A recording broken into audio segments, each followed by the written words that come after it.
بسم اللہ الرحمن الرحیم۔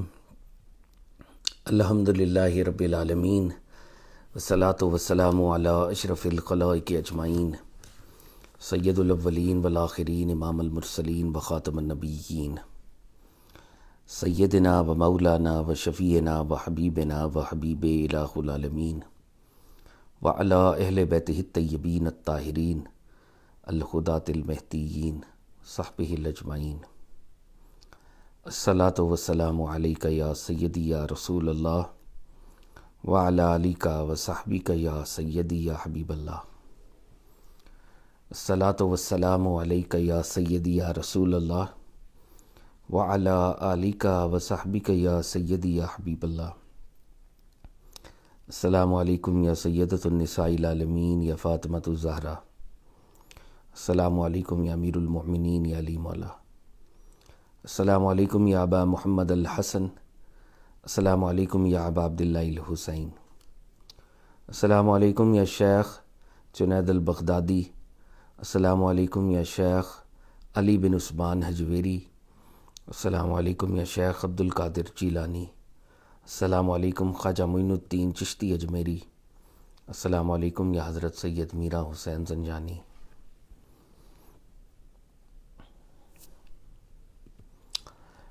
خواتین حضرات، بر صغیر میں اولیاء اللہ کے اماموں میں سے ایک امام شیخ علی بن عثمان حجویری رحمۃ اللہ علیہ کا یہ قول ہمیشہ ہمارے پیش نظر رہتا ہے۔ حضرت نے فرمایا تھا، سننے والے کا مقام بولنے والے سے بڑھ کر ہے، کیونکہ جو سنتا ہے وہ رب تعالیٰ کی رضا کے لیے سنتا ہے، اور جو بولتا ہے وہ کبھی رب کی رضا کے لیے بولتا ہے، اور بہت دفعہ اپنی ذات اور اپنے نفس ہی کو راضی کر رہا ہوتا ہے۔ ہم اللہ تعالیٰ سے دعا کرتے ہیں، میرا بولنا، ہم سب کا سننا پروردگار آپ کی رضا کے لیے ہو، ہمارے نفس کی رضا کے لیے نہ ہو، آمین یا رب العالمین۔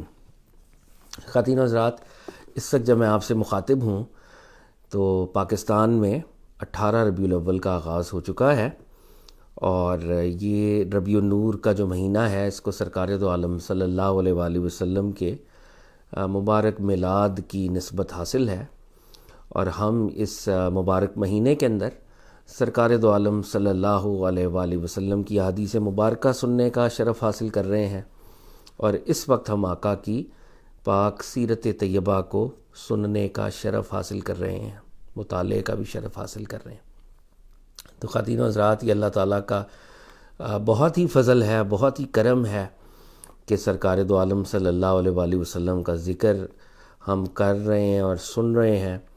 اور مجھے حضرت علی حجویری کا وہ قول یاد آتا ہے۔ حضرت علی حجویری نے ایک بڑی مارکۃ الاراء کتاب لکھی، کشف المحجوب، انویلنگ دا ویلڈ۔ تو بہت ہی خوبصورت کتاب ہے، اور کوئی شخص جو تصوف کو جاننا چاہتا ہے ان ریالٹی، اس کو اس کتاب کا مطالعہ ضرور کرنا چاہیے۔ آپ نے ایک چیپٹر اس میں باندھا محبت کے اوپر، کہ محبت کیا ہوتی ہے، اور آپ نے ایک جگہ محبت اور عشق کو کمپیئر بھی کیا، اور آپ نے یہ بتایا کہ محبت ایک ایسا فنامنن ہے جس میں محب، لور، وہ بلاوڈ کی مرضی چاہ رہا ہوتا ہے، اور عشق ایک ایسا فنامنن ہے کہ لور اپنی مرضی کو بھی اسرٹ کر رہا ہوتا ہے۔ تو محبت حضرت علی حجویری کے ہاں عشق سے بڑا درجہ رکھتی ہے، کیونکہ اگر بلاوڈ اپنی تجلی یا جھلک یا ملاقات وہ نہ کروانا چاہے، تو محب محبت کے فنامنن میں اس سے بھی راضی رہتا ہے کہ محبوب کی مرضی ہے، پردہ میں رہنا چاہتا ہے، دور رہنا چاہتا ہے، میں اس کی مرضی پہ راضی ہوں۔ لیکن عاشق جو ہے وہ اپنی مرضی چاہتا ہے، اور وہ معشوق کے ساتھ، بلاوڈ کے ساتھ وہ رابطہ کرنا چاہتا ہے، وہ ویلز کو اٹھانا چاہتا ہے، وہ ملاقات کرنا چاہتا ہے، وہ وصال چاہتا ہے۔ تو وصال کی اس ڈیزائر میں ایک لالچ اور ایک گریڈ اور ایک اپنی خواہش چھپی ہوئی ہے۔ لیکن جو محبت کا فنامنن ہے، جو محب ہوتا ہے، وہ اپنی خواہش کو ہی قربان کر دیتا ہے، اور وہ چاہتا ہے کہ محبوب جو چاہے وہ میں چاہتا ہوں۔ محبوب ملنا چاہے تو میں ملوں گا، محبوب دور رہنا چاہے تو میں دور رہوں گا، جو محبوب چاہتا ہے، بلاوڈ جو چاہتا ہے، میں وہ کروں گا۔ اور اس چیپٹر میں آپ نے ایک بڑی خوبصورت ایک فقرہ آپ نے وہاں پر ادا کیا اور ہمیں عطا کیا. حضرت علی اجویری کہتے ہیں محبت خبر سے ہو جاتی ہے, انفارمیشن سے ہو جاتی ہے, انفارمیشن اباؤٹ دا بیلاوڈ. تو وہ جو انفارمیشن ہے, وہ جو خبر ہے, وہ جب خبر ملتی ہے تو وہ ذکر میں ڈھلتی ہے, پھر ریمیمبرنس میں. یعنی آپ کا بیلاوڈ اگر آپ سے دور بھی ہو, مگر آپ کو آپ کے بیلاوڈ کی خبر مل جائے کہ وہ ٹھیک ہے, اور آپ پھر اس خبر کا ذکر کرتے رہیں, تو آپ کی محبت کو منزل مل جاتی ہے. اور وہ بڑا انٹرسٹنگ انہوں نے بتایا کہ جناب یعقوب علیہ السلام حضرت یوسف علیہ السلام سے محبت کرتے تھے اور درجہ کمال پر محبت کرتے تھے. تو جناب یوسف علیہ السلام کے صحیح ہونے کی کہ وہ ٹھیک ہیں جب خبر آ گئی, اور جناب یوسف نے اپنا کرتا بھیجا, تو کرتا بھی شہر میں داخل ہوا, اور حضرت یعقوب علیہ السلام نے اس خوشبو کی خبر کو پاتے ہوئے ان کی بینائی واپس آ گئی. جناب یوسف سے ابھی ملاقات نہیں ہوئی, یوسف علیہ السلام دور ہیں, لیکن جب محبوب کی خبر آ گئی کہ وہ ٹھیک ہے, تو جناب یوسف علیہ السلام کی یہ خبر جناب یعقوب علیہ السلام کی بینائی کو لٹانے کا باعث بنی. تو ہم پچھلے کئی دنوں سے اپنے ادنا درجے کے اوپر سرکار دو عالم صلی اللہ علیہ وآلہ وسلم کی خبریں سن رہے ہیں, پڑھ رہے ہیں, اور اس خبر کا ذکر کر رہے ہیں اصل میں. اور بظاہر ایک پردہ ہے ہمارے اور ان کے درمیان, اور ہم اس پر راضی ہیں. اللہ رب العزت کا جو ڈیوائن سکیم ہے, اگر ہمیں اس وقت پردے میں رکھا ہوا ہے تو ہم اس پر بھی راضی ہیں, اور جو پرافٹ صلی اللہ علیہ وسلم چاہتے ہیں ہم سے, ہمیں وہ کرنے کی کوشش کرنی چاہیے. تو بہرحال یہ ذکر کا ایک ہمارا بہت ہی چھوٹا سا پلیٹ فارم اور چھوٹا سا انیشیٹو ہے. تو ذکر کا ایک یہ چھوٹا سا سیشن ہو رہا ہے, اور آج شاید نسبتاً مختصر ہو, لیکن ہم نے یہ سوچا کہ سلسلہ چل رہا ہے تو اس کو ٹوٹنا نہیں چاہیے. کچھ مصروفیات کی وجہ سے شاید ہم اس کو نسبتاً مختصر کریں. اور آج ہم پرافٹ صلی اللہ علیہ وسلم نے جو لیٹرز لکھے تھے اس کے بعد کے جو واقعات ہیں چیدہ چیدہ ان کو دیکھیں گے. آغاز میں ہم احادیث مبارکہ نریشنز ہیں, روایات ہیں جو پیش کی جاتی ہیں, ان کو سننے کا شرف حاصل کرتے ہیں.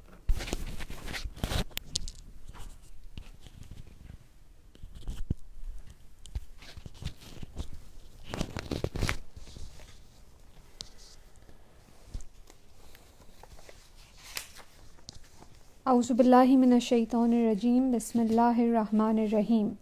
اشہد ان لا الہ الا اللہ وحدہ لا شریک لہ واشہد ان محمدا عبدہ ورسولہ.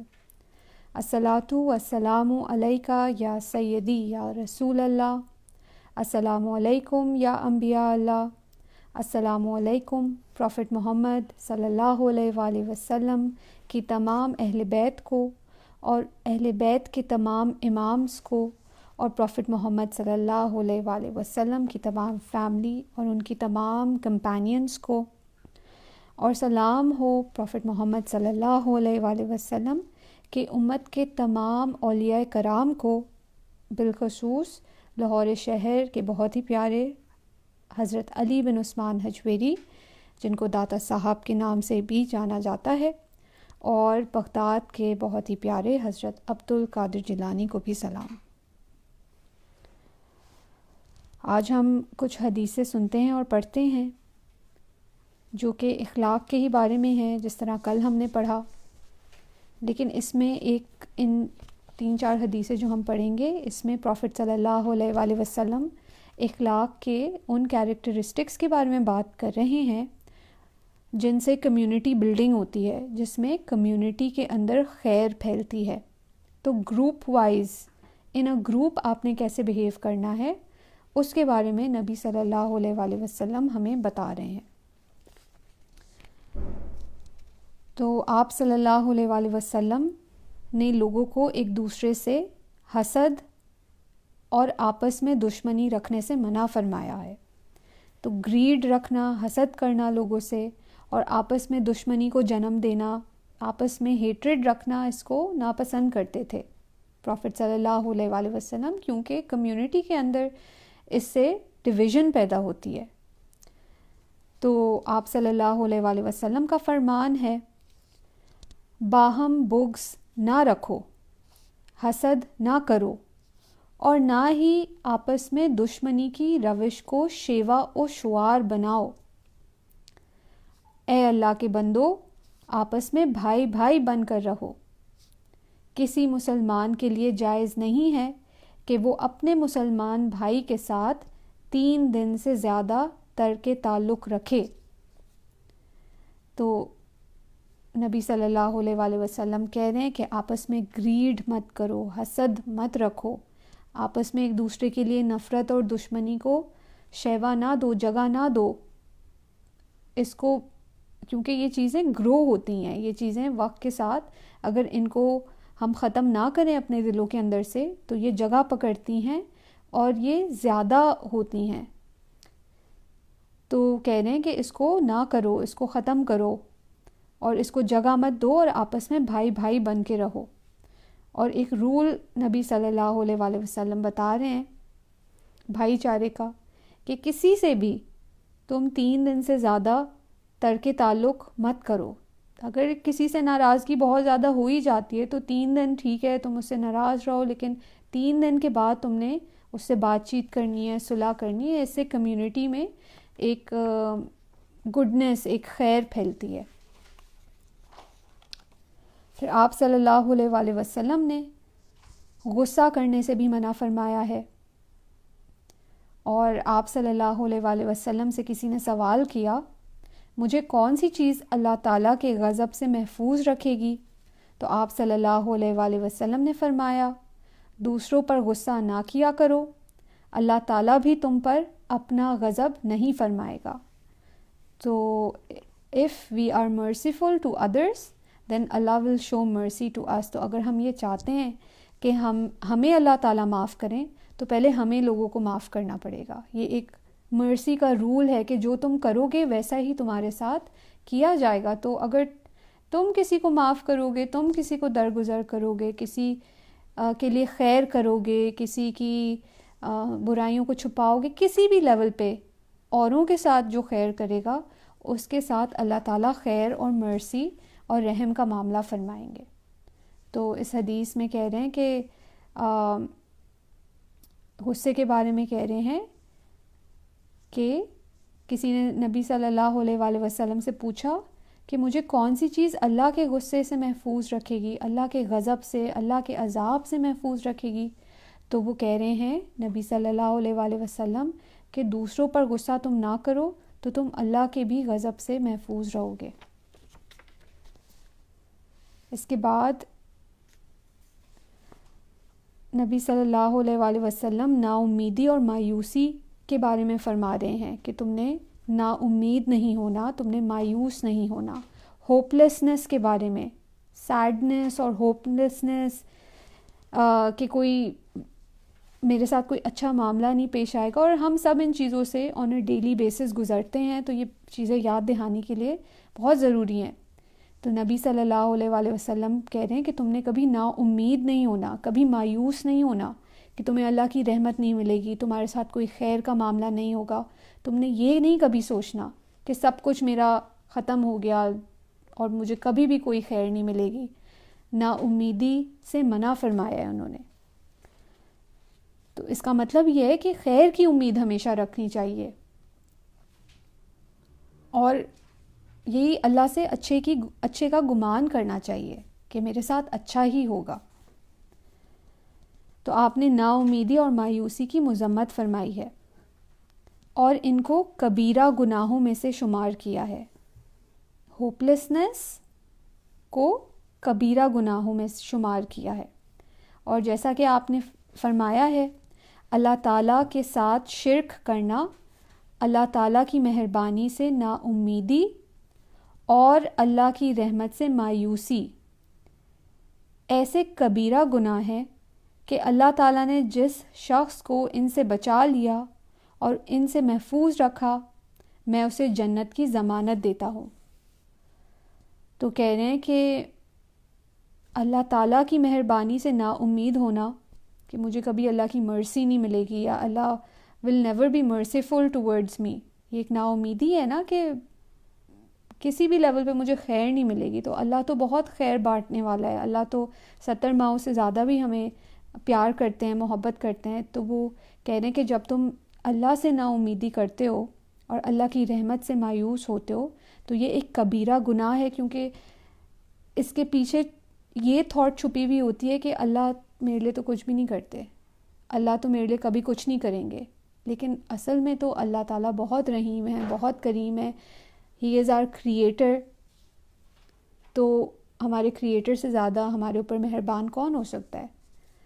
تو اس لیے نا امیدی کبیرہ گناہ یا کفر کیوں ہے؟ کیونکہ اس کے پیچھے آپ کی ریلیشن شپ ہے اللہ تعالیٰ سے, کہ آپ کی ریلیشن شپ اللہ تعالیٰ سے ہمیشہ یہ ہونی چاہیے کہ اللہ تعالیٰ میرے ساتھ خیر کا معاملہ فرمائیں گے. اللہ تعالیٰ بہت رحیم ہے, بہت کریم ہے, معاف فرمانے والے ہیں, درگزر کرنے والے ہیں, تو میرے ساتھ وہ خیر کا ہی معاملہ فرمائیں گے. تو ہمیشہ ایک ہوپ ہونی چاہیے چاہے جو بھی سچویشن ہو. تو اس لیے نا امیدی اور مایوسی نہیں کرنی چاہیے. اس کے علاوہ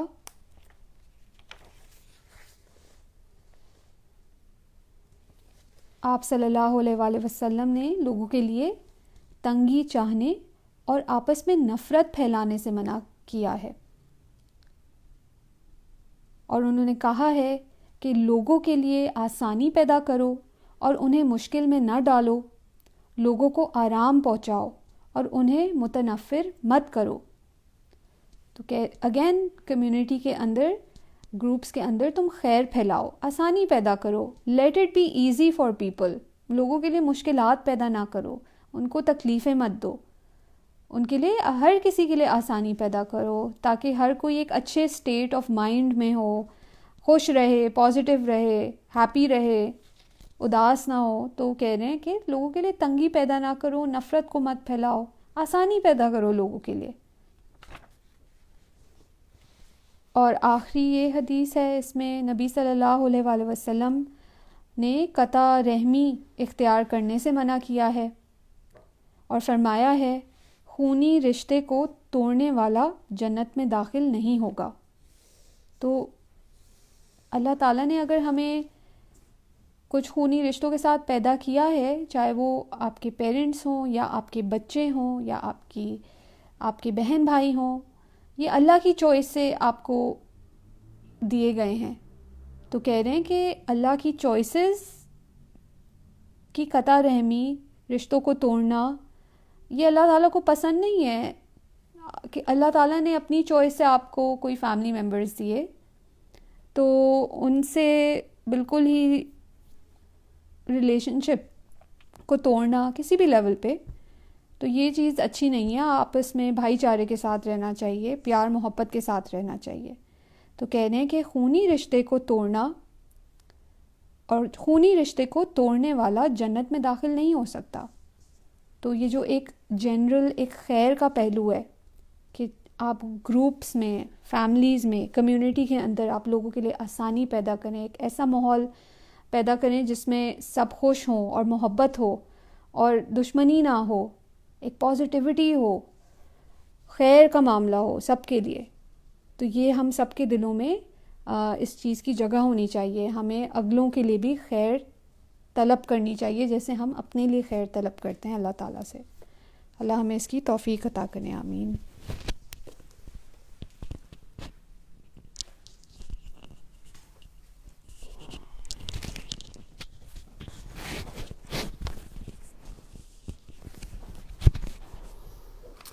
تھینکس اے لاٹ. خواتین و حضرات, پچھلے چند روز سے ہم پروفٹ صلی اللہ علیہ وآلہ وسلم کی سیرت طیبہ کو پڑھنے اور سننے کا شرف حاصل کر رہے ہیں. خواتین و حضرات, کل گفتگو جہاں پر ہم نے روکی تھی, پروفٹ صلی اللہ علیہ وآلہ وسلم نے 7 ہجری میں بہت سے ایمپررز کو, کنگز کو لیٹرز لکھے, اور ہمیں 3 طرح کے رویے جو ہیں ان لیٹرز کے رسپانس میں سامنے آتے ہیں. کچھ لوگوں نے تو رب العزت کے فضل اور کرم سے پروفٹ صلی اللہ علیہ وسلم کو پہچان لیا اور وہ ایمان لے آئے, اور ایک دوسری طرح کا رویہ جو ہمارے سامنے آتا ہے کہ کچھ لوگوں نے پروفٹ صلی اللہ علیہ وآلہ وسلم کے میسج کو نعوذ باللہ ریجیکٹ کیا اور ساتھ ایک ہیوملیٹنگ ایٹیٹیوڈ بھی اپنایا پروفٹ صلی اللہ علیہ وآلہ وسلم کے میسنجرز کی طرف اور آپ کے لیٹرز کی طرف، تو وہ لوگ تو پھر بہت جلد ہی اللہ کی پکڑ اور عذاب میں مبتلا ہوئے، اور ان کا جو معاملہ ہے، ان کا جو فیٹ ہے at the end of the day, وہ بہت ہی ڈارک تھا اور بہت ہی جلد ہی لوگوں نے اس کے کانسیکوینسز کو دیکھا۔ اور جو تیسرا رسپانس تھا پروفٹ صلی اللہ علیہ وآلہ وسلم کے خطوط کے جواب میں، وہ ایک رسپیکٹ کا، ایک آنر کا تھا، مگر یہ وہ لوگ تھے جنہوں نے اپنے ریزنز کی وجہ سے پروفٹ صلی اللہ علیہ وآلہ وسلم کی نبوت اور آپ کی تعلیمات اور پیغامات پر ایمان لانا مناسب نہیں سمجھا۔ تو دیور کلوز، انہوں نے پروفٹ صلی اللہ علیہ وسلم کے لیٹر کا، ان کے میسنجر کا اکرام کیا، اچھے ورڈز میں رسپونڈ کیا، مگر اتنا قریب آ کر بھی دور رہ گئے، اور یہ بہت ہی بدبختی اور بدقسمتی کی بات تھی، اور ایک لیول پر شاید ایک ہپوکریٹیکل قسم کی اپروچ بھی ہے، جس کو ہم آج کل کی جارگن میں کہہ سکتے ہیں کہ وکٹ کے دونوں طرف کھیلنا، مطلب آپ نہ ادھر ہیں نہ ادھر ہیں، بلیک اینڈ وائٹ نہیں ہیں، آپ بس ایک ہپوکریٹکلی آپ چیزوں کو دیکھ رہے ہیں۔ تو جیسے کل ہم نے دیکھا پروفٹ صلی اللہ علیہ وسلم نے نجاشی کو خط لکھا، نجاشی کرسچن تھے، وہ ایمان لے آئے۔ آپ صلی اللہ علیہ وسلم نے مکوکس جو ایجپشن تھے اور وہ اس وقت کرسچن تھے، کاپٹ، مکوکس دا کاپٹ، قبط کے، تو پروفٹ صلی اللہ علیہ وسلم نے جب ان کو خط لکھا تو انہوں نے بڑا اکرام سے پروفٹ صلی اللہ علیہ وسلم کے خط کو سنا، اس خط کے اوپر بہت انہوں نے غور بھی کیا۔ انہوں نے پروفٹ صلی اللہ علیہ وسلم کو 2 لونڈیاں بھجوائیں، ایک خچر بھجوایا، گفٹس بھجوائے، مگر انہوں نے کہا کہ میں ابھی اس پہ غور کروں گا، اور میرے نالج کے مطابق تو آخری نبی نے آنا ہے، مگر وہ سیریا سے آنا ہے، انہوں نے ملک شام سے آنا ہے انہوں نے۔ اور اسی طرح پروفٹ صلی اللہ علیہ وسلم کا جو خط کیسر روم سیزر کے پاس بھیجا گیا، اور وہ اس وقت بیت المقدس میں تھے، اور جیسے ہم نے دیکھا کل کہ ان کو ریسنٹلی ایک وکٹری ملی تھی پرشینز کے اوپر، تو وہ جو سو کالڈ صلیب تھی جس پہ نعوذ باللہ ان کے عقیدے کے مطابق حضرت عیسیٰ علیہ السلام کو ہینگ کیا گیا تھا، وہ انہوں نے ریٹریو کی تھی، اور وہ اس کو دوبارہ اپنی پلیس پر اسٹیشن کرنا چاہ رہے تھے، تو that is why he was in Jerusalem. تو مسلمانوں کے میسنجر کی اس نے بھی بڑی آؤ بھگت کی، ابو سفیان کے ساتھ ڈائلاگ کیا، اس ڈائلاگ کے نتیجے پہ کنکلوڈ کیا کہ اگر یہ ساری باتیں ٹھیک ہیں تو یہی اللہ کا آخری نبی ہے، لیکن پھر بھی اپنے اقتدار کی ہوس میں جو کلیرکس تھے، کلرجی تھی، اس کا پریشر اور یہ ساری باتوں کی وجہ سے وہ بھی ایمان پر آنے سے دور رہ گئے، ایمان کو قبول کرنے سے دور رہ گئے، and this is great miss fortune. بلکہ کیسر نے اس وقت کے جو ہرکل تھے، انہوں نے یہ کہا کہ اگر یہ ساری باتیں ٹھیک ہیں تو میرے قدموں کی زمین بھی اس کے قبضے میں ہوگی، اور وہ اس وقت بیت المقدس میں تھے، اور ہسٹری نے یہ بتایا کہ پھر بیت المقدس خود وہ مسلمانوں کا ہارٹ لینڈ بن گیا فار 1300 ایئرس، ایسی تھا معاملہ۔ تو اور پھر وہ ایک بدقسمت بدبخت خسرو پرویز تھا، کسرا ایران، جس نے پروفٹ صلی اللہ علیہ وسلم کے نامی گرامے کو، اس لیٹر کو نعوذ باللہ پھاڑا اور پروفٹ صلی اللہ علیہ وسلم کو گرفتار کرنے کی کوشش کی، تو راتوں رات کو ہو گیا، اس کے بیٹے نے اس کو قتل کر دیا۔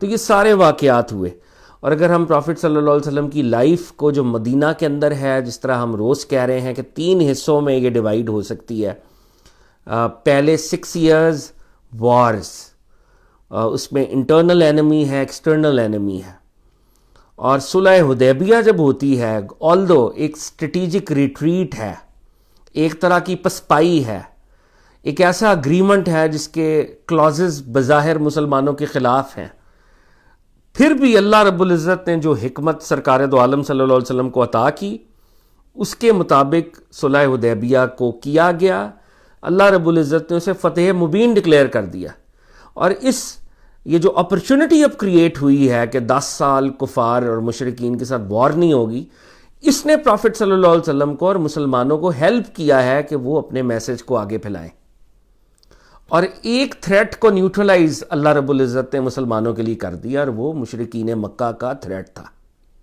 اب 2 تھریٹس رہ گئے تھے، ایک تو اگر ہم عرب ورلڈ کے وہ جو میپ کی جغرافی کو دیکھیں تو ایک تو یہ مین سٹریم حجاز ہے، مکہ مدینہ، اور یہ حجاز کا علاقہ ہے، اور حجاز میں مسلمانوں کو جو تھریٹ تھا وہ مکنز کا تھا، جو کہ صلح حدیبیہ کے بعد نیوٹرلائز ہو گیا۔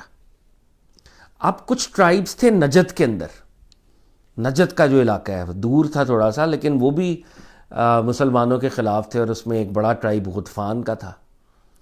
اور تیسرا جو چیلنج تھا وہ تھے جوز نے ٹریٹی آف مدینہ کو ہمیشہ وائلیٹ کیا، بدر کے موقع پر، احد کے موقع پر، خندق کے موقع پر۔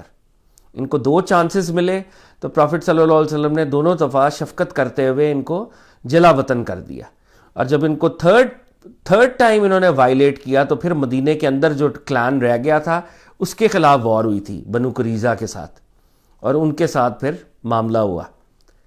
اب یہ جو غطفان کے ٹرائبز ہیں جو نجد میں ہیں اور جو جوز ہیں، ان کا آپس میں جو نیکسز ہے اس کو بریک کرنے کی ضرورت ہے، کیونکہ غطفان، جوز اور مشرکین مکہ یہ تینوں اکٹھے ہوئے تھے خندق میں، اور انہوں نے مسلمانوں کے خلاف 10,000 کا لشکر لا کے اور مسلمانوں کو سیج میں رکھا، اور وہ جو پورا غزوہ ہوا تھا۔ تو اب مشرکین مکہ کے ساتھ معاملہ نیوٹرلائز ہو چکا ہے، اب اپرچونٹی ہے کہ اس نیکسس کو بریک کیا جائے، اور سب سے پہلے جوز کے ساتھ معاملہ کیا جائے۔ اب یہ جوز جو مدینہ سے بینش ہوئے تھے، جن کو پروفٹ صلی اللہ علیہ وسلم نے who were sent in exile، انہوں نے خیبر کے اندر اپنا ایک سینٹر بنا لیا تھا، وہاں پر یہ کھیتی باڑی کرتے، ایگریکلچر کرتے، غلہ اگاتے، اناج اگاتے، اپنے جانور انہوں نے رکھے ہوئے تھے، لائف سٹاک ان کے پاس تھا، ان کے پاس اور بھی دنیا کے لیول کے اوپر گولڈ یا اس طور پہ جو بھی آپ کہہ لیں انٹرنزک ویلیو والی کموڈٹیز تھی وہ بھی ان کے پاس تھی، اور انہوں نے وہاں پر فورٹریسز بنا لیے، اور وہ 6-7 ان کے فورٹریسز تھے، قلعے تھے، اور وہ ان کی جنگی حکمت عملی تھی کہ اگر ہم پر کبھی حملہ ہوگا تو ہم قلعہ بند ہو جائیں گے۔ اور پرانے وقتوں میں جیسے ہوتا تھا کہ قلعوں کے اندر سپلائیز بھی ہوتی تھیں، کھانا پینا سب کچھ، کہ اگر 1-2 مہینے کا بھی محاصرہ ہے تو ہماری پاپولیشن سسٹین کر سکے۔ تو یہ ان کے 6-7 جو ہیں وہ قلعے تھے۔ اب صلح حدیبیہ کے بعد، صلح حدیبیہ 6 ہجری میں ہوئی ہے، پروفٹ صلی اللہ علیہ وسلم نے 6 ہجری کے ٹورڈز دی اینڈ ہوئی ہے صلح حدیبیہ تقریباً۔ پروفٹ صلی اللہ علیہ وسلم نے محرم میں، اور محرم کے مڈل میں یہ اس طرح کی ڈیٹس آتی ہیں، آپ نے لیٹرز لکھے ہیں اور اپنے میسنجرز کو بھجوایا ہے، پھر آپ خیبر کی طرف موو کر گئے، اور خیبر مدینے کے نارتھ میں 100 مائلز دور یہ ان کا سینٹر یا بستی یا اس دور کا قصبہ تھا، اور ان کا ایک طرح سے وہ ہیڈ کوارٹر تھا جہاں پہ یہ مسلمانوں کے خلاف سازش کرتے تھے۔ اب سرکار دو عالم صلی اللہ علیہ وآلہ وسلم نے ایک فیصلہ فرمایا، اور آپ نے یہ کہا کہ اس غزوے میں وہی لوگ شامل ہوں گے جنہیں واقعتاً جہاد کی رغبت ہے، کیونکہ احد کے اندر بھی ایسا ہوا کہ منافقین 300 بھاگ گئے عبداللہ ابن ابی کی قیادت میں عین وار کے اوپر۔ خندق میں بھی یہ ہوا کہ جب وہ ٹیسٹ زیادہ آئے، منافقین نے کہا یا رسول اللہ ہمارے گھر بار پیچھے ہیں، جوز حملہ نہ کر دیں، انہوں نے آپس میں باتیں کی۔ تو پروفٹ صلی اللہ علیہ وسلم نے کہا کہ اس غزوے میں وہی لوگ شامل ہوں جو واقعی جہاد کے لیے، اور جہاد کا مطلب ہے کہ آپ کی گردن بھی کٹ سکتی ہے، آپ پھر اپنی جان بھی دے سکتے ہیں، تو وہی لوگ اس میں شامل ہوں۔ اور پھر اس کے کانسیکوینس میں کیا ہوا؟ وہی لوگ پروفٹ صلی اللہ علیہ وسلم کے ساتھ جمع ہوئے جو بیعت رضوان میں پروفٹ صلی اللہ علیہ وسلم کے ساتھ تھے، 1400 یا 1500۔ باقی لوگ اس میں شامل نہیں ہوئے بیکاز آف ویریس ریزنز۔ تو یہ 1400 اور 1500 لوگ جو تھے یہ اب خیبر کی طرف مارچ کر گئے، اور جب یہ خیبر کی طرف مارچ کر رہے تھے تو جو منافقین کا سردار تھا عبداللہ ابن ابی، اس نے اپنے بندوں کے ذریعے جوز کو یہ اطلاع دی کہ محمد صلی اللہ علیہ وسلم اپنی آرمی کے ساتھ آ رہے ہیں، تو تم لوگ الرٹ ہو جاؤ، چکنا ہو جاؤ، اور خوفزدہ نہ ہونا، ان کے پاس لوگ کم ہی ہیں، مطلب، اور ان کے پاس ہتھیار بھی اتنے زیادہ نہیں ہیں، تو تم لوگ تو ویل اکوپڈ ہو، لیکن بہرحال الرٹ ہو جاؤ۔ تو اس نے ایک وہ وارننگ کا لیٹر کہہ لیں یا وارننگ کا میسج جو ہے وہ جوز کو بھیج دیا، اور جوز کو بھی کسی حد تک یہ اطلاع ہوئی کہ اب یہ کوئی معاملہ ہوگا کبھی بھی۔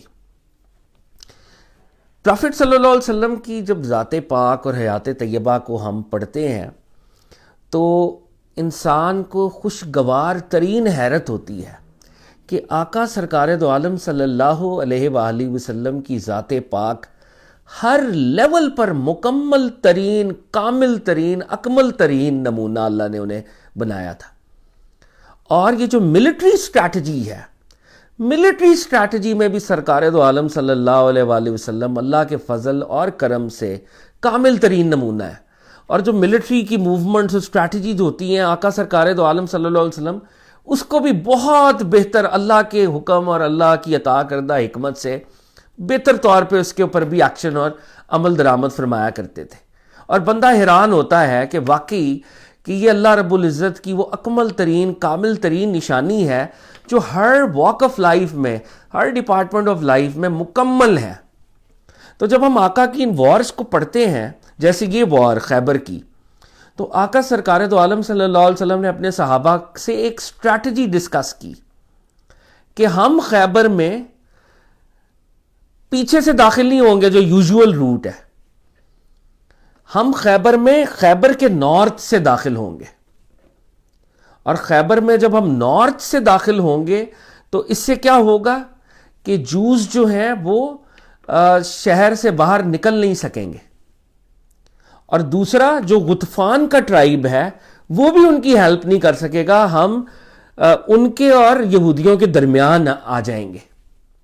کہ نہیں، رئیس المنافقین نے تو اپنے خط وط لکھے کہ تم لوگ الرٹ ہو جاؤ، لیکن سرکار دو عالم صلی اللہ علیہ وسلم نے اس جگہ کی جغرافی کے مطابق ایک ایسی ملٹری سٹریٹجی اڈاپٹ کی جو کہ ان کے وہم اور گمان میں بھی نہیں تھی کہ مسلمانوں کا لشکر خیبر کے نارتھ سے آئے گا۔ they were expecting کہ ہمارے ساؤتھ سے آئے گا، ہمارے جہاں سے مدینہ ہے تو وہ ڈائریکٹلی انٹر ہوں گے۔ سرکار دو عالم صلی اللہ علیہ وسلم نے کہا ہم نارتھ سے انٹر ہوں گے، خیبر کی نارتھ سے، اور ایسے پوائنٹ سے انٹر ہوں گے جہاں پہ غطفان کا ٹرائب اور ان کا آپس میں رابطہ کٹ جائے۔ تو پروفٹ صلی اللہ علیہ وسلم نے اس دور میں جس طرح راہ دکھانے والے گائیڈز ہوتے تھے، تو ایک گائیڈ کے ساتھ رابطہ کیا، اس کو ہائر کیا گیا یا واٹ ایور، ان سے پوچھا گیا کہ تم اس جگہ کی جغرافی کو جانتے ہو؟ تو اس نے کہا میں جانتا ہوں۔ تو پروفٹ صلی اللہ علیہ وسلم نے اس کو یہ ٹارگٹ دیا کہ ہم ایسے رستے سے انٹر ہونا چاہتے ہیں۔ تو اس نے کہا یا رسول اللہ میں آپ کو ایسے ہی رستے سے انٹر کرا سکتا ہوں، اور میں اس علاقے کی جغرافی کو بخوبی جانتا ہوں۔ تو وہ جب پروفٹ صلی اللہ علیہ وسلم اور مسلمانوں کو گائیڈ کر رہا تھا تو پھر وہ ملٹیپل رستے بتا رہا تھا کہ یہ جو آپ جیسے اسٹریٹجی آپ سیٹ کر رہے ہیں تو یہ 6-7 رستے ہیں جو آپ کے گول تک آپ کو لے کے جا سکتے ہیں۔ تو پروفٹ صلی اللہ علیہ وسلم اس سے رستے کا نام پوچھتے تھے کہ رستے کا نام بتاؤ۔ تو یہ بڑی انٹرسٹنگ وہ بات ہے کہ اس نے کہا جو پہلا رستہ اس نے بتایا کہ اس نے کہا یا رسول اللہ یہ رستہ ہے جہاں سے آپ اپنے آبجیکٹو تک پہنچ سکتے ہیں۔ آپ نے فرمایا کہ اس کا نام کیا ہے؟ اس نے کہا اس کا نام ہے حزن، سخت اور کھردرا اس کا مطلب ہے۔ پروفٹ صلی اللہ علیہ وسلم نے اس پر چلنا منظور نہیں کیا جس کے نام میں یہ ایٹریبیوٹ تھا۔ ہم نے کہا اس رستے سے ہم نہیں جانا چاہیں گے۔ اس نے کہا یا رسول اللہ یہ دوسرا بھی ایک رستہ ہے، اس کا نام شاش ہے، اور اس کا مطلب ہے اضطراب والا، انگزائٹی والا۔ پروفٹ صلی اللہ علیہ وسلم نے کہا اس رستے سے بھی ہم انٹر نہیں ہوں گے۔ اس نے کہا یا رسول اللہ یہ تیسرا بھی ایک پاتھ ہے، اس کا نام حاطب ہے، لکڑہارا۔ پروفٹ صلی اللہ علیہ وسلم نے کہا نہیں اس سے بھی ہم نہیں جائیں گے۔ تو پھر اس نے کہا سر اب ایک ہی رستہ واپس ایک رہ گیا آپ کے ٹارگٹ کے مطابق جس طرح آپ انٹر ہونا چاہتے ہیں، اور اس رستے کا نام ہے جسیل، اور جسیل کا مطلب ہے کشادگی۔ تو پروفٹ صلی اللہ علیہ وسلم نے کہا ہم اسی رستے سے خیبر کی طرف جائیں گے، کشادہ کھلا رستہ۔ تو پروفٹ صلی اللہ علیہ وسلم نے اس رستے سے اپنی آرمی کو لے جانا مناسب سمجھا۔ اب پروفٹ صلی اللہ علیہ وسلم جب ٹریول کر رہے ہیں 100 مائلز، تو وہ جتنے بھی ڈیز آپ کے ٹریول میں لگے، تو پروفٹ صلی اللہ علیہ وسلم رات کے وقت خیبر پہنچے۔ اور یہودیوں کے علم میں بھی نہیں تھا، اور وہ پہنچے بھی اس ڈائریکشن سے جہاں سے وہ ایکسپیکٹ ہی نہیں کر رہے تھے ان کو. لیکن پروفٹ صلی اللہ علیہ وآلہ وسلم کی ایک آپ کی اسٹریٹجی تھی کہ آپ رات پہ کبھی حملہ نہیں کرتے تھے. آپ دن کے وقت، صبح کے وقت ہمیشہ جو بھی اٹیک ہوتا تھا، آپ اس بات کو ناپسند کرتے تھے کہ رات کو اٹیک کیا جائے. تو جب صبح ہوئی تو آپ کے ساتھیوں نے سرکار دو عالم صلی اللہ علیہ وآلہ وسلم کی مبارک قیادت اور امامت میں نماز فجر ادا کی، اور اس کے بعد جو ہیں آپ لوگوں کے لشکروں نے خیبر کی طرف مارچ کیا. یہ آپ امیجن کریں کہ صبح ہو رہی ہوگی اور سرکار دو عالم صلی اللہ علیہ وآلہ وسلم اپنے بلیسڈ کمپینینز کے ساتھ اپنی سواریوں پر سوار ہو کر، اور خالص وہی ہستیاں جو بیت رضوان کے موقع پہ پروفٹ صلی اللہ علیہ وآلہ وسلم کے ساتھ تھے، وہ سارے اب خیبر کی طرف مارچ کر رہے ہیں. اب وہ جو یہودی کسان تھے وہ جب صبح صبح اٹھے اپنی زمینوں کی طرف آئے اور انہوں نے سامنے لشکر دیکھا، اور یہ لشکر کی ڈائریکشن وہ نہیں تھی جیسے ہسٹری سے ہم کنکلوڈ کر سکتے ہیں. تو دیور ان اے اسٹیٹ آف شاک، اور انہوں نے ایک دم آواز لگائی، خدا کی قسم محمد لشکر سمیت آ گئے. اور نبی صلی اللہ علیہ وسلم نے بھی کہا اللہ اکبر، خیبر کیپچر ہو گیا، خیبر کیپچر ہو گیا. ابھی سرکار دو عالم داخل نہیں ہوئے تھے، یعنی اس کے قریب تھے، آمنا سامنا جیسا ہوا تو پروفٹ صلی اللہ علیہ وسلم نے بھی بتا دیا کہ یہ خیبر اب کیپچر ہوگا. تو اب یہ سارے مسلمان جو ہیں خیبر پہنچ گئے. اب جوس کے پاس اب ایک ہی اسٹریٹجی تھی، اور اسی اسٹریٹجی کو وہ اڈاپٹ کر سکتے تھے. اور وہ اسٹریٹجی کیا تھی؟ ادھر ان کے پاس 6-7 قلعے تھے کہ اپنی ساری پاپولیشن کو ان قلعوں کے اندر بند کر دیں، وہ سارے لوگ جو ہیں قلعہ بند ہو جائیں. اور انہوں نے ایسے ہی کیا کہ انہوں نے اعلان کروا دیا جوز نے، اور وہ اپنے اپنے جو بھی انہوں نے ڈیموگرافکلی بنائی ہوگی کوئی ارینجمنٹ، تو وہ قلعوں میں بند ہو گئے. اور وہ قلعے تھے، ایک بڑا قلعہ تھا جس کا نام نعم تھا، پھر کموس تھا.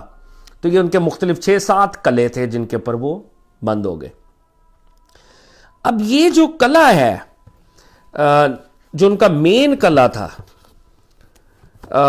اس قلعے کے حوالے سے جو نریشنز ہیں وہ بڑی انٹرسٹنگ ہیں. اور میں پہلے سیرت ابن ہشام سے ایک نریشن تھوڑی سی پڑھوں گا. سیرت ابن ہشام، ایز وی آل نو کہ سیرت کے اوپر موسٹ اوتھینٹک بکس میں سے ایک بک ہے. ابن ہشام نے ابن اسحاق کی جو ہے وہ تلخیص کی تھی اور وہاں سے چیزوں کو ایکسٹریکٹ کیا تھا. اور امام ابن اسحاق جو ہیں وہ حضرت انس بن مالک صحابی رسول کے اسٹوڈنٹ تھے. تو یہ سیرت کی دنیا میں سب سے معتبر کتابوں میں سے ایک کتاب مانی جاتی ہے.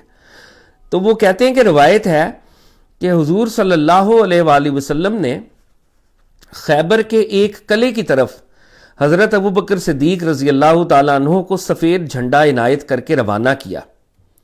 حضرت ابو بکر صدیق رضی اللہ تعالیٰ عنہ نے بڑی کوشش کی اور بڑی جواں مردی سے لڑے، مگر قلعہ فتح نہیں ہوا. آخر واپس آ گئے. پھر حضور صلی اللہ علیہ وآلہ وسلم نے اسی قلعے کی طرف یہی جھنڈا دے کر حضرت عمر بن خطاب رضی اللہ تعالیٰ عنہ کو روانہ کیا. انہوں نے بھی بڑی محنت اور جاں فشانی کی، مگر آخر ناکام ہو کر واپس چلے آئے. تو پروفٹ صلی اللہ علیہ وسلم اب جب یہ خیبر کی ایکسپیڈیشن شروع ہوئی ہے، اب قلعوں کے اوپر آپ حملہ کریں گے اور قلعوں کو جیتنے کی کوشش کریں گے اور قلعوں میں اپنی وکٹری آپ کوشش کریں گے. تو سرکار دو عالم صلی اللہ علیہ وسلم نے جو پہلا جھنڈا ہے وہ حضرت صدیق اکبر رضی اللہ تعالیٰ عنہ کو عطا کیا. حضرت صدیق اکبر رضی اللہ تعالیٰ عنہ آرمی کے ساتھ تشریف لے گئے، مگر وہ قلعہ فتح نہیں ہوا. اگلے دن سرکار دو عالم صلی اللہ علیہ وسلم نے حضرت عمر فاروق رضی اللہ تعالیٰ عنہ کو وہ بینر دیا، اور حضرت عمر فاروق رضی اللہ تعالیٰ عنہ بھی بڑی بہادری سے لڑے، ان کی آرمی اور صحابہ کرام، مگر وہ قلعہ پھر فتح نہیں ہوا. اب یہاں پر ہماری احادیث کی تمام معتبر ترین کتابوں کے اندر یہ واقعہ نقل ہے، احادیث میں بھی موجود ہے کہ سرکار دو عالم صلی اللہ علیہ وآلہ وسلم نے فرمایا، کل جھنڈا ایک ایسے آدمی کو دوں گا جو اللہ اور اس کے رسول سے محبت کرتا ہے، اور اللہ اور اس کا رسول بھی اس سے محبت کرتا ہے. تو پروفٹ صلی اللہ علیہ وسلم نے رات کو، یعنی اس شام کو جب یہ حضرت عمر فاروق رضی اللہ تعالیٰ عنہ کی ایکسپیڈیشن بھی کامیاب نہ ہو سکی، تو آپ نے یہ اعلان فرمایا کہ کل جھنڈا اس کو دوں گا جو اللہ اور اس کے رسول سے محبت کرتا ہے. یہ سرکار دو عالم صلی اللہ علیہ وآلہ وسلم کی زبان حق ترجمان سے ایک سند جاری ہو رہی ہے کہ ایک بندہ ایسا ہے جس کا لو اتنا کامل ہے کہ میں اعلان کر رہا ہوں کہ وہ واقعی اللہ اور اس کے رسول سے محبت کرتا ہے. اور پھر کیا فرمایا؟ اللہ اور اس کا رسول بھی اس سے محبت کرتا ہے. یہ محبت یک طرفہ نہیں ہے. اس طرح آج ہم نے داتا صاحب کی بات آغاز میں کی، ایک محب ہوتا ہے ایک محبوب ہوتا ہے. ادھر دونوں ریلیشن شپس ہیں. یہ ان سے محبت کرتا ہے، وہ ان سے محبت کرتا ہے. ادھر دونوں ریلیشن شپس چل رہے ہیں. یہ اللہ اور اس کے رسول سے محبت کرتے ہیں اور اللہ اور ان کا رسول بھی ان سے محبت کرتا ہے. یہ لور بھی ہیں، بلاوڈ بھی ہیں صلی اللہ علیہ وآلہ وسلم. صحیح مسلم کی روایت میں آتا ہے کہ پوری رات صحابہ کرام جو ہیں وہ دعائیں مانگتے رہے ہیں کہ کل وہ جس کو جھنڈا ملنا ہے وہ میں ہوں.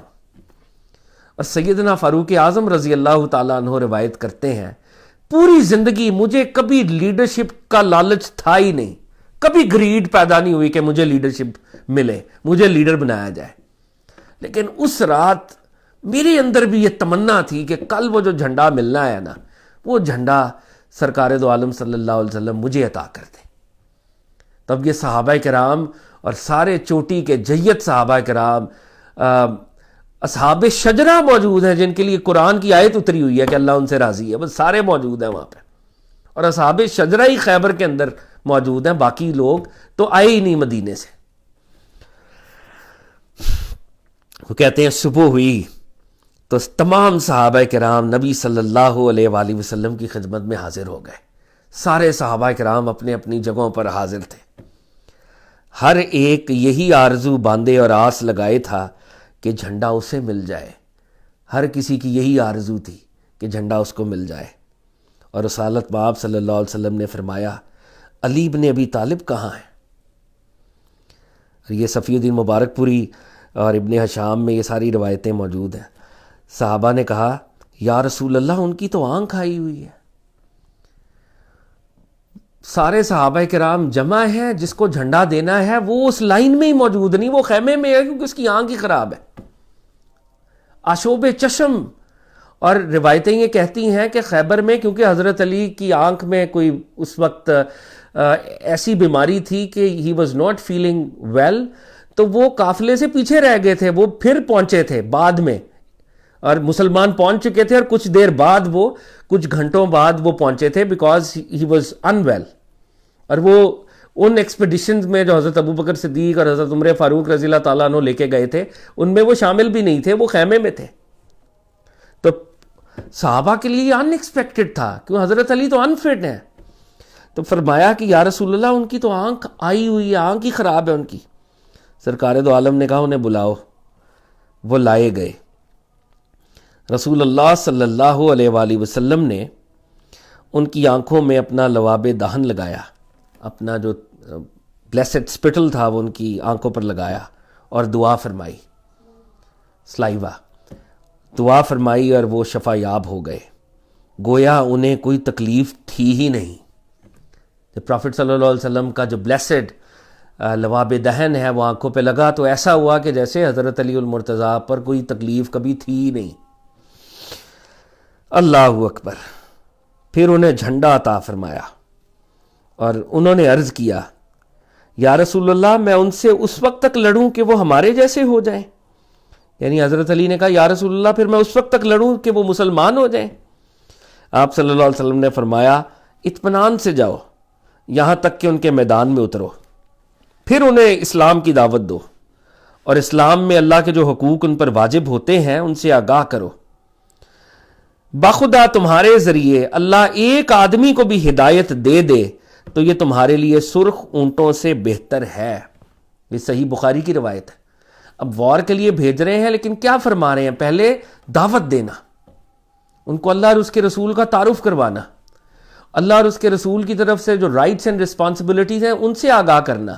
اور اگر ایک بھی جوئش انسان، ایک بھی نان مسلم اسلام لے آئے وداؤٹ وار تو یہ ایسے پریشس ہے. عربک کا ایکسپریشن تھا کہ یہ سرخ اونٹوں سے بہتر ہے.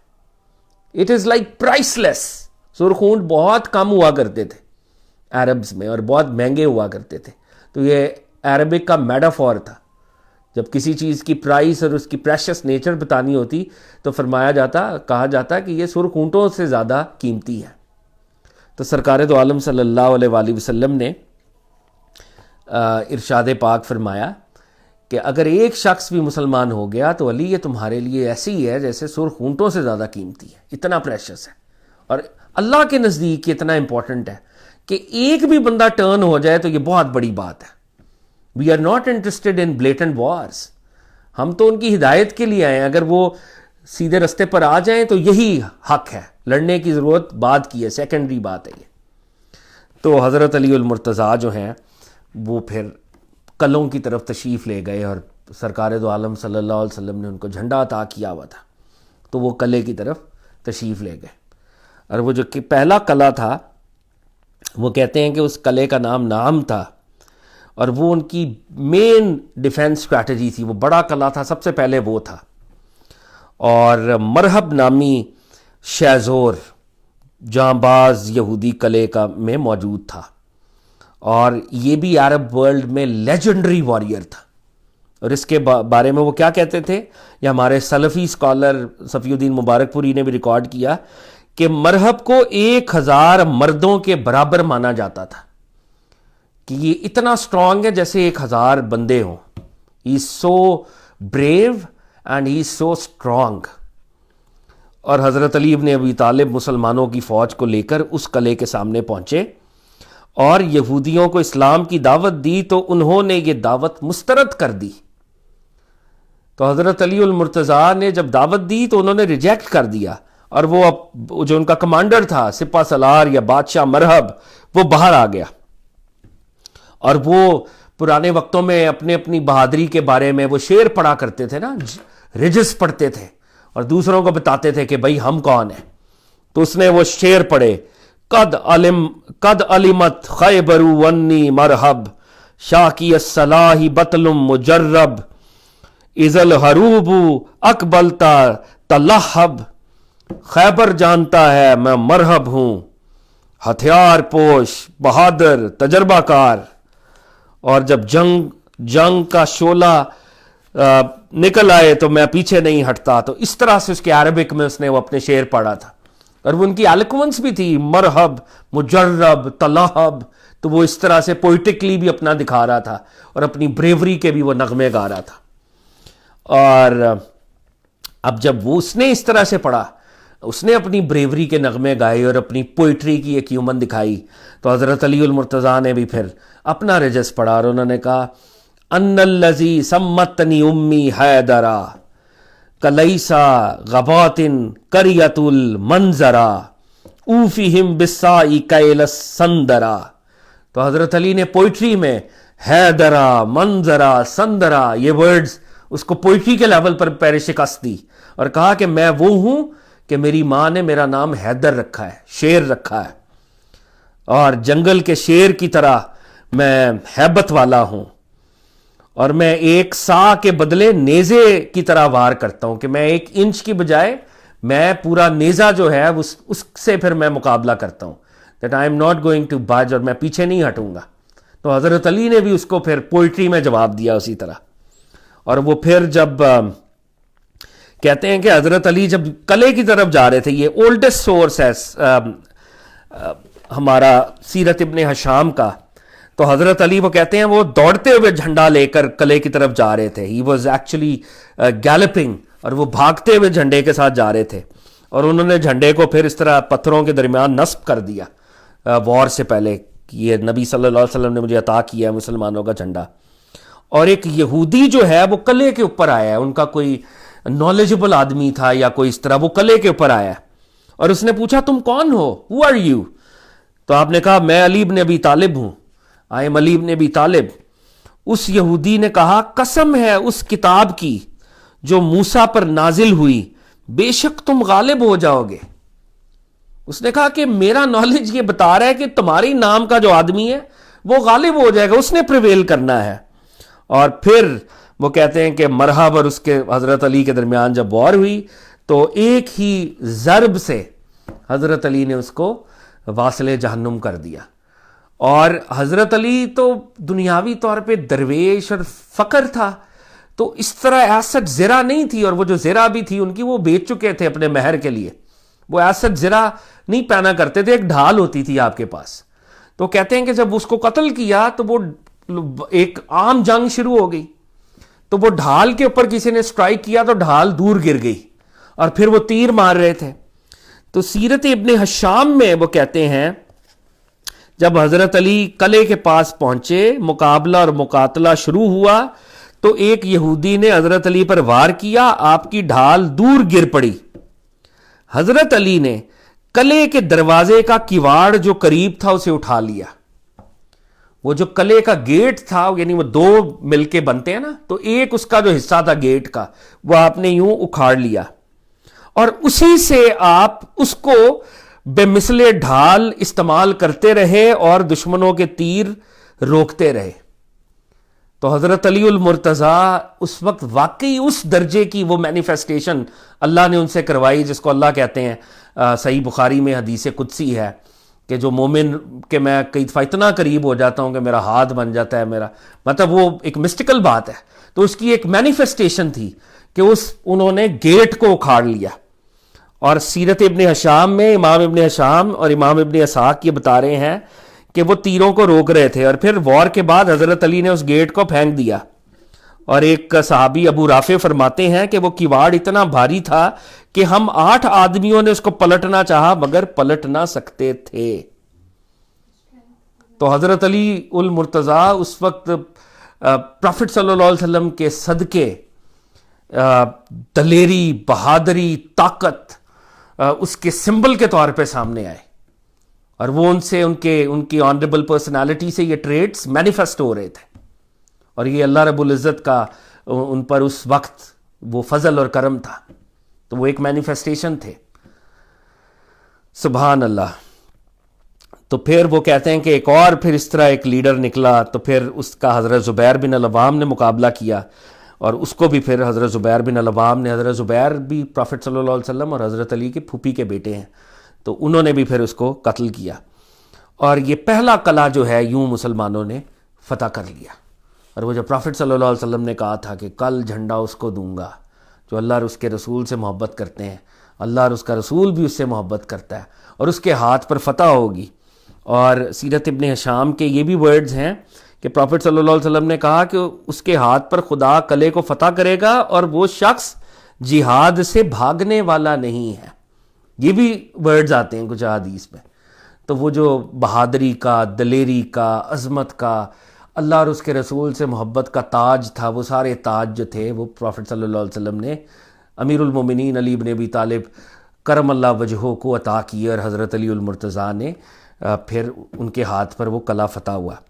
اب پھر باقی قلعے تھے، وہ جب ایک قلعہ مسلمانوں نے فتح کر لیا تو اب باقی وہ یہودی باقی قلعوں کے اندر، یہ پہلا قلعہ تھا، امپورٹنٹ تھا، فتح نہیں ہو رہا تھا، لیکن پھر باقی قلعوں کا مسلمانوں نے محاصرہ کیا، اور وہ پھر کبھی محاصرہ، کبھی تھوڑی بہت جھڑپیں، لیکن within matter of days وہ سارے قلعے ایک ایک کر کے مسلمانوں نے فتح کر لی، اور یوں خیبر جو ہے وہ مسلمانوں نے فتح کر لی. اور خیبر سے پروفٹ صلی اللہ علیہ وسلم کو اور مسلمانوں کو، صحابہ کو پھر سپوائلز آف وار بڑے مقدار میں حاصل ہوئے. اور یہ وہ ٹرننگ پوائنٹ ہے کہ مسلمان اب اکنامکلی اور فائنینشلی تھوڑے سے لبریٹ ہوئے ہیں. اور قرآن میں جیسے سپوائلز آف وار کے بارے میں اللہ رب العزت نے انسٹرکشنز دی ہیں صحابہ کو اور مسلمانوں کو، تو ان کے تحت پروفٹ صلی اللہ علیہ وسلم نے پھر اس کی تقسیم کی ان انسٹرکشنز کے مطابق. لیکن یہ وہ پوائنٹ ہے کہ اب وہ جو دنیاوی طور پر فقر ہے، یا دنیاوی طور پر جو ایک درویشی اور غربت کا معاملہ ہے، تو وہ معاملہ جو ہے اللہ رب العزت نے مسلمانوں سے لفٹ کیا ہے. یہ ٹرننگ پوائنٹ بنا ہے مسلمانوں کے لیے، اور یہی وہ ٹرننگ پوائنٹ ہے جس سے پھر مسلمان آرمیز بھی ریز کر سکے، اور پھر آف کورس فتح مکہ کی طرف آہستہ آہستہ مارچ بھی پھر اسی وکٹری کے وجہ سے ہوا.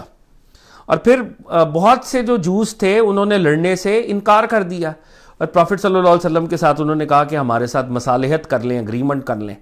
اور پہلے پروفٹ صلی اللہ علیہ وسلم نے مناسب سمجھا کہ ان کو یہاں سے بھی ایگزائل کر دیا جاتا ہے، پھر انہوں نے منت سماجت کی اور انہوں نے کہا ہم ایسا کرتے ہیں کہ یا رسول اللہ آپ جو ہیں ہمیں ہمارے مذہب پر بھی رہنے دیں, ہم آپ کے بہاف پر کھیتی باڑی کیا کریں گے اور اپنا شیئر ایک رکھیں گے اور باقی شیئر آپ کو دے دیا کریں گے ایئرلی, تو آپ ہمیں نہ نکالیں یہاں سے. تو پروفٹ صلی اللہ علیہ وسلم نے اس بات کو قبول کیا, کیونکہ پروفٹ صلی اللہ علیہ وسلم کے پاس صحابہ کی اتنی تعداد نہیں تھی یا اپنے غلاموں کی اتنی تعداد نہیں تھی کہ وہ اس ایریے کو کلٹیویٹ رکھتے. تو انہوں نے پھر ان جوس کو ہی ان زمینوں پر کلٹیویٹ کرنے کا پابند بنایا, لیکن اس شرط کے ساتھ کہ یہ اسپیسیفک شیئر جو ہے وہ مسلمانوں کو ایئرلی بیسس کے اوپر دیا جائے گا. اور ایک صحابی حضرت عبداللہ بن رواحہ جو ہیں ان کی ڈیوٹی لگائی, وہ ہر سال جاتے اور وہ جتنی پیداوار ہوتی اس کا ایسٹیمیٹ لگاتے, اس کے شیئرز نکالتے اور پھر تقسیم کرتے اس طرح. تو یہ خیبر کا واقعہ ہے. اب اس خیبر میں ایک بڑا انٹرسٹنگ واقعہ ہوا, جیسے ہم نے کل دیکھا تھا کہ پروفٹ صلی اللہ علیہ وسلم نے حضرت جعفر کے بارے میں نجاشی کو کہا تھا کہ ان کو واپس بھیج دو, ایک کشتی میں میرے چچیرے بھائی کو, کزن کو واپس بھیجو. تو حضرت جعفر بن ابی طالب جیسی وار ختم ہوتی ہے ڈیورنگ دوز ڈیز وہ خیبر آ جاتے ہیں. حضرت علی کے بڑے بھائی پروفٹ صلی اللہ علیہ وسلم کے کزن حضرت علی سے 10 سال بڑے تھے, تو حضرت جعفر بن ابو طالب کی بھی پروفٹ صلی اللہ علیہ وسلم سے بڑی محبت تھی. اور وہ جب خیبر میں آتے ہیں تو سرکار دو عالم ان کو جب دیکھتے ہیں تو وہ کہتے ہیں, پروفٹ صلی اللہ علیہ وسلم نے ان کو بوسہ دیا اور کہا واللہ میں نہیں جانتا کہ مجھے کس بات کی خوشی زیادہ ہے, خیبر کی فتح کی یا جعفر کی آمد کی. تو پروفٹ صلی اللہ علیہ وسلم نے ان کو گلے لگایا, ان کو بہت ویلکم کیا اور کیا کہا کہ آئی ڈونٹ نو کہ خیبر میرے لیے زیادہ خوشی کا باعث بنا ہے یا جعفر, ایک شخص کی جعفر کا آنا میرے لیے زیادہ خوشی کا باعث ثابت ہوا ہے. تو اتنی محبت تھی, اور ایک جعفر رضی اللہ تعالیٰ عنہ کا آنا ہی پروفٹ صلی اللہ علیہ وسلم کو اتنا محبوب تھا, اتنا ان کے لیے وہ خوشی کا باعث تھا. اور بائی دا وے برسبیل تذکرہ کہ حضرت جعفر کے بیٹے جناب عبداللہ بن جعفر حضرت زینب کے ہسبینڈ تھے. حضرت زینب جو پروفٹ صلی اللہ علیہ وسلم کی نواسیاں بعد میں وہ ہسبینڈ بنے تھے. تو یہ فیملیز اسی طرح کنیکٹڈ ہیں بہت زیادہ. اور یہ خیبر کے وقت ہی پروفٹ صلی اللہ علیہ وسلم کی حضرت صفیہ کے ساتھ آپ کا نکاح ہوا. اور حضرت صفیہ ایک جوئش لیڈر کی زوجہ تھی پہلے, اور ان کو ایک خواب آیا جب یہ جوئش تھیں کہ میری گود میں چاند گر پڑا ہے. اور انہوں نے اس وقت اپنے ہسبینڈ سے جب یہ ڈسکس کیا تو اس نے بڑا اس پہ غصہ کیا اور کہا, یہ سیرت ابن ہشام میں لکھا ہوا ہے, انہوں نے بڑا غصہ کیا ان کے ہسبینڈ نے اور کہا کہ اس کی تو تعبیر یہ ہے میرے نالج کے مطابق کہ تم مسلمانوں کے سربراہ محمد کی زوجہ بنو گی. اور انہوں نے ان کے جو وہ فارمر جوئش ہسبینڈ تھے, انہوں نے ان کا مکہ مار کے آنکھ ان کی زخمی کر دی. اور جب یہ پروفٹ صلی اللہ علیہ وسلم کے پاس آئیں تو ان کی آنکھ زخمی تھی, اور آقا نے جب یہ پورا واقعہ سنا تو آقا نے پھر مناسب سمجھا کہ ان کے ساتھ نکاح فرمایا جائے, اور وہ نکاح پھر ہوا. حضرت صفیہ سلام اللہ تعالیٰ علیہ ام المومنین بنی اس وار کے بعد. اور یہی وہ وار ہے کہ جب آپ واپس آ رہے تھے تو ایک جوئش خاتون نے آپ کی دعوت کی, اور اس نے بکری کے گوشت میں زہر ملا دیا, اور اس نے بہت بظاہر محبت کے ساتھ سرکار دو عالم صلی اللہ علیہ وسلم کو دعوت دی. اور سرکار دو عالم صلی اللہ علیہ وسلم نے جیسی وہ گوشت کھانا چاہا تو آپ نے اس کو تھوک دیا, اور پھر آپ نے کہا کہ مجھے اس گوشت کی ہڈی بتا رہی ہے. روایات میں آتا ہے کہ گوشت نے خود پروفٹ صلی اللہ علیہ وسلم کو اطلاع دی, پکے ہوئے گوشت نے اللہ کے حکم سے, کہ میرے اندر پوائزن ہے, آپ اس کو مت کھائیں. تو جب آپ نے اس کو پھینکا اور اس خاتون کو بلایا اور اس نے کہا تم نے ایسا کیوں کیا, تو اس نے کہا کہ میں نے سوچا اگر آپ ایک بادشاہ ہیں تو آپ نعوذ باللہ ہمیں آپ سے چھٹکارا مل جائے گا, اور اگر آپ اللہ کے نبی ہیں واقعی تو آپ کو پتہ چل جائے گا اور یہ گوشت جو ہے آپ کے لیے ضرر کا باعث نہیں بنے گا. تو پروفٹ صلی اللہ علیہ وسلم نے اس وقت اس کو معاف کر دیا, مگر ایک صحابی رسول نے وہ جو گوشت کھا لیا ان کی شہادت ہو گئی. پھر اس کے عوض جو ہے کچھ روایتیں کہتی ہیں کہ ان کو پھر سزا ملی, اور وہ سزائے موت ان کو دی گئی اس خاتون کو جس نے یہ سازش کی تھی. تو پروفٹ صلی اللہ علیہ وسلم یہ وکٹری کے ساتھ جب مدینہ واپس آ رہے تھے تو سرکار دو عالم کے جو صحابہ تھے وہ بلند آواز سے کہہ رہے تھے اللہ اکبر لا الہ الا اللہ. تو وہ ایک لیول ایسا آیا, یہ ابن حشام میں بھی ہے، دیگر احادیث کی کتابوں میں بھی ہے کہ ایک لیول ایسا آیا کہ وہ ذکر کی جو آواز تھی وہ خاصی اونچی ہو گئی، صحابہ اپنے جوش کے ساتھ اونچی اونچی آواز میں پڑھ رہے تھے. تو سرکار دو عالم صلی اللہ علیہ وسلم نے فرمایا، جب یہ انہوں نے سنا اللہ اکبر اللہ اکبر اور اس طرح سے، تو فرمایا اپنے آپ پر نرمی کرو، اپنے آپ پر نرمی کرو، آہستہ بولو. تم لوگ کسی بہرے اور غائب کو نہیں پکار رہے ہو، بلکہ اس ہستی کو پکار رہے ہو جو سننے والی اور قریب ہے. تو پروفٹ صلی اللہ علیہ وسلم نے صحابہ کو یہ تلقین اور یہ تربیت بھی ان کی فرمائی، اور اس طریقے سے یہ وکٹوریس قافلہ واپس مدینے پہنچا. اور یہ 1400 یا 1500 وہی لوگ جو کہ بیت رضوان کے وقت موجود تھے، یہ مدینہ شریف واپس آئے اور وکٹوریس ہو کے واپس آئے.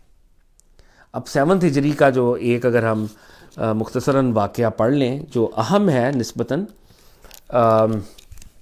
جیسے ہم نے دیکھا کہ 6 ہجری میں پروفٹ صلی اللہ علیہ وسلم نے احرام باندھا تھا اور وہ بیت اللہ کی زیارت کرنا چاہ رہے تھے، کفار نے روک دیا تھا.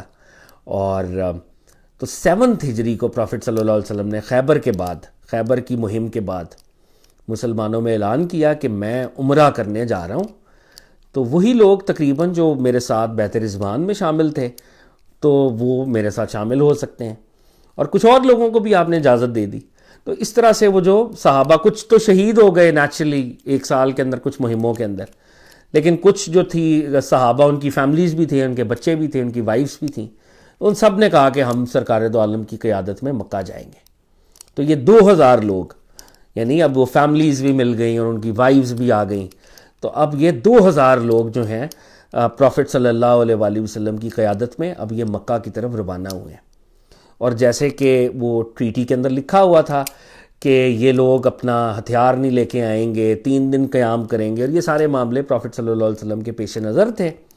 لیکن پروفٹ صلی اللہ علیہ وسلم نے 200 صحابہ کو ایک خاص مقام پر متعین فرمایا، اور ان کے پاس وہ سارے ویپنز تھے کہ ان کیس اگر کفار مکہ ہم پر حملہ کریں تو پھر تم لوگ جو ہو ہماری سپورٹ کرو گے. تو ایک اسٹریٹیجکلی ملیٹریلی پروفٹ صلی اللہ علیہ وسلم نے اس بات کا اہتمام کیا کہ ایک پوائنٹ پر اپنے 200 صحابہ کو پوسٹ کریں، اور ان کی ڈیوٹی یہ تھی کہ وہ مکہ داخل نہیں ہوں گے، وہ ادھر ہی قیام کریں گے جب تک سرکار دو عالم کا ان کو اگلا حکم نہیں آتا. تو وہ جو وار والے ویپنز تھے وہ مکہ سے دور اس پوائنٹ کے اوپر as a matter of question وہ 200 صحابہ گارڈ کر رہے تھے، اور وہ 200 صحابہ وہاں پر موجود تھے پروفٹ صلی اللہ علیہ وسلم کے حکم کے مطابق. آپ نے ذوالحلیفہ سے جو ایک مقام ہے عمرے کا احرام باندھا اور لبیک کی صدا لگائی. وہ کہہ رہے ہیں کہ آپ کے ساتھ مسلمانوں نے بھی، اب سرکار دو عالم صلی اللہ علیہ وسلم کا یہ عمرہ ہے، سرکار دو عالم صلی اللہ علیہ وسلم اپنے صحابہ کے ساتھ اب وہ مکہ کی جانب. اور یہ ایک لیول پر بڑا ایموشنل بھی معاملہ تھا کہ 7 سال بعد اس مکہ اور اس حرم کے اندر یہ صحابہ اور پروفٹ صلی اللہ علیہ وسلم داخل ہونے والے تھے. اب جیسے کہ ہم نے ایک دن نوٹ کیا تھا اس بات کو کہ مدینے کے بارے میں یہ مشہور تھا کہ مدینے کی فضا جو ہے وہ اتنی صحت افزا نہیں ہے. جب پروفٹ صلی اللہ علیہ وسلم وہاں پر تشریف نہیں رکھتے تھے تو مدینہ واز نون کہ یہاں کی آب و ہوا اتنی اچھی نہیں ہے، لوگ بیمار ہو جایا کرتے تھے، وہاں پہ بہت سے لوگوں کا انتقال ہو جایا کرتا تھا. مدینے کا ایک بخار بھی تھا، وہ کہتے تھے کہ مدینے میں یعنی یثرب کا تو یہ بخار ہے. تو کفار نے یہ کہا کہ ان کے خیال میں کہ وہ یہ لوگ آ رہے ہیں احرام کے اندر تو یہ بڑے کمزور ہوں گے. تو انہوں نے کہا کہ دیکھو یہ محمد کے سپورٹر آ رہے ہیں جنہیں یثرب کے بخار نے توڑ ڈالا ہے، یثرب کے بخار نے ان کو ویک کر دیا ہو. ان کو دیکھیں ذرا، مطلب مذاق اڑانے کے لیول کے اوپر کہ ہم چھتوں پر چڑھ جاتے ہیں اس طرح، وہ دیکھتے ہیں وہ کمزور مدینے والے یثرب کے بخار نے جن کو اب توڑ دیا ہے. تو یہ وہ پلان بنا رہے تھے کہ اور تو کچھ کر نہیں سکتے، جنگ تو اب ہونی نہیں ہے صلح حدیبیہ کے مطابق، مطلب بظاہر جنگ تو نہیں ہونی، لیکن چلو ہم ان کو ذرا آبزرو کرتے ہیں. And they were observing from a humiliating angle کہ ہم ان کو یہ دیکھو نا کمزور سے بیچارے اور ہیلتھ وائز بھی بالکل فیبل فریجائل، تو یثرب کے بخار سے ٹوٹ جانے والے لوگوں کو دیکھتے ہیں آؤ.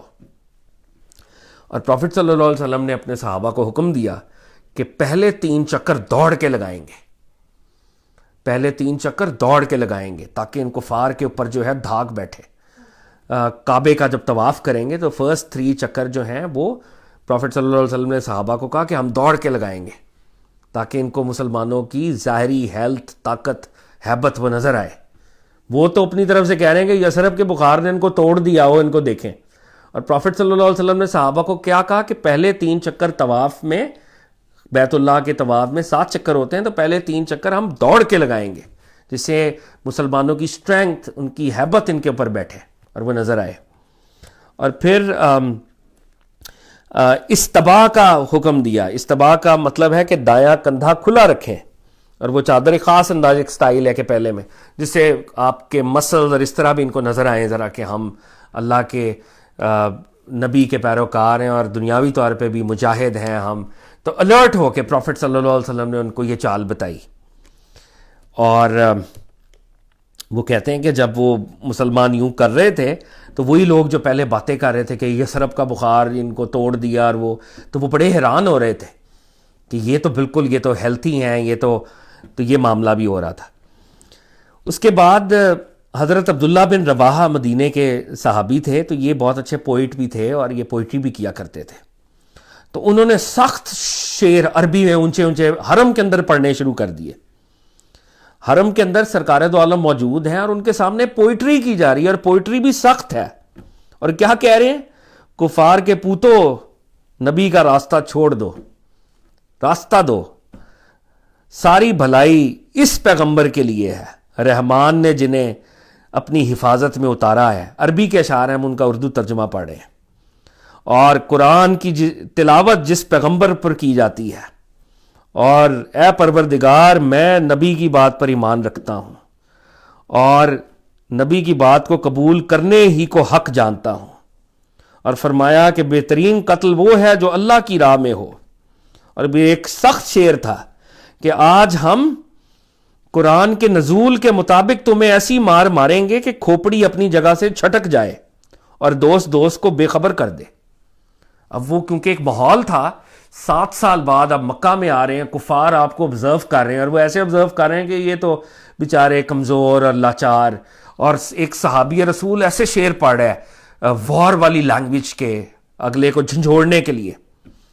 تو حضرت انس بن مالک رضی اللہ تعالیٰ عنہ جو بہت بڑے صحابی رسول ہیں، انہوں نے یہ روایت کی ہے کہ جناب عمر بن الخطاب رضی اللہ تعالیٰ عنہ نے حضرت ابن رواحہ کو کہا کہ تم رسول اللہ کے سامنے اور اللہ کے حرم میں شعر کہہ رہے ہو.